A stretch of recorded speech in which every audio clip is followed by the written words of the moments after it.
Another SID phrase, which is certainly doing the rounds, and I like to talk to my groups about at the start of each project, is the phrase smiling and nodding. Would you like to say a bit about where that came from and what it means? Smiling and nodding is one of the biggest traps, particularly early in the stage of a consulting project. Why? Because we all like to be polite to each other, so we smile and nod.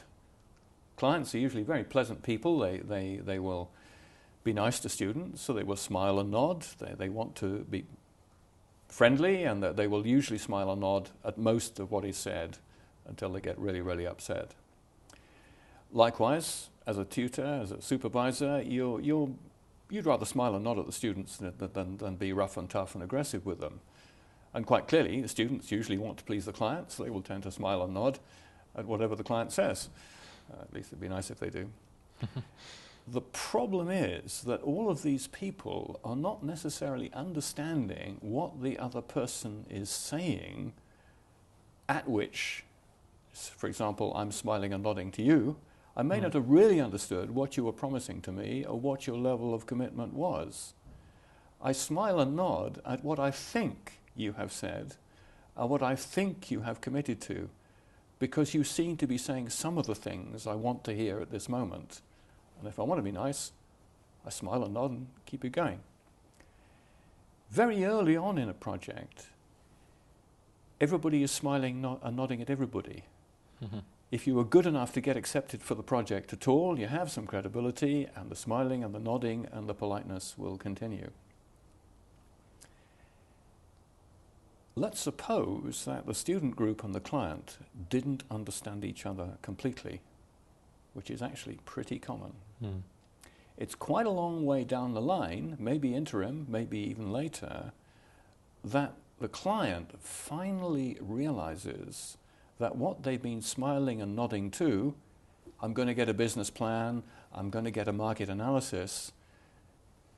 What the client means by market analysis, what the client means by business plan, is not going to be coming out at the other end of the project.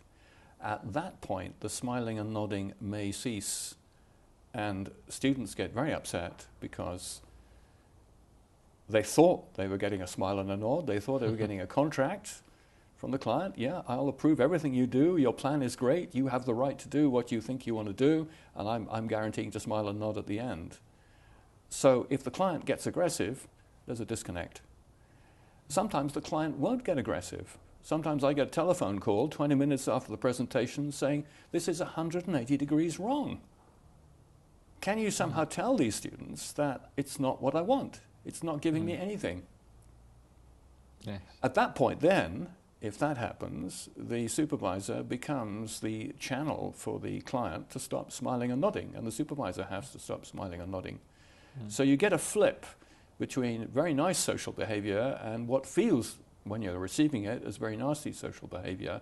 But the reason was, right from day one, neither side fully understood what the other side was saying.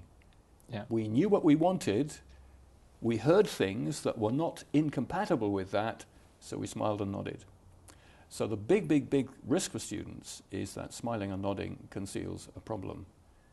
And you need to be checking behind the smile, checking behind the nod, checking the meaning of the words, saying, okay, we're going to give you a business plan, here's what the business plan consists of. And you're waiting for the client to say, no because, or yes and.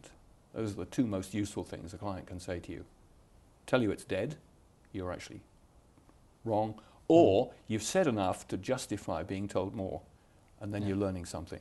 So you want to trigger an interaction with the client. So basically, if all that is happening is smiling and nodding, if you're not actually changing the client, you're not actually getting something the client will say no to or yes and, you're not actually there. You're in the danger zone of maybe not delivering right and having a big emotional shock and a big retrofitting job.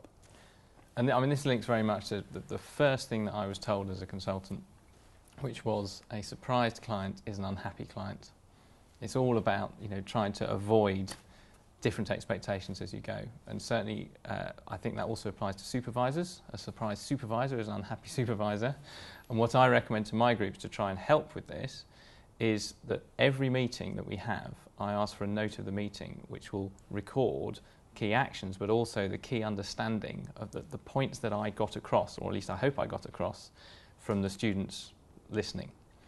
And if the summary of the meeting isn't quite how I thought I said it, then that gives me an opportunity from the note very quickly to kind of correct that divergence of understanding. That's a very good point, Mike, and it's really an excellent thing to do. But I think that we as supervisors and student groups could almost go even one step beyond that, because even the student note may perhaps itself conceal some difference in meaning. And I think the one extra protection technique I'd recommend to student groups is stop classifying it, specify it. Make it concrete, make it precise. Don't say you'll do a market survey. Say what you exactly will do in the market. And then the client can say either no because or yes and. So what a supervisor should look for and what a student group should look for is, are we still exchanging classifications, renamings of the required output? Have we started to say actually what is being done and what has been done? So the protection is to make it concrete and, as you say, get it in front of the client as early as possible. But the tip we would make for everybody is to say, having got it in front of you, look very hard. What do I see that's a classification, which in my mind means one thing, but it doesn't specify what they're going to do, and it's compatible with them doing a lot of other things, which wouldn't in fact be good for the client. Yeah, so absolutely.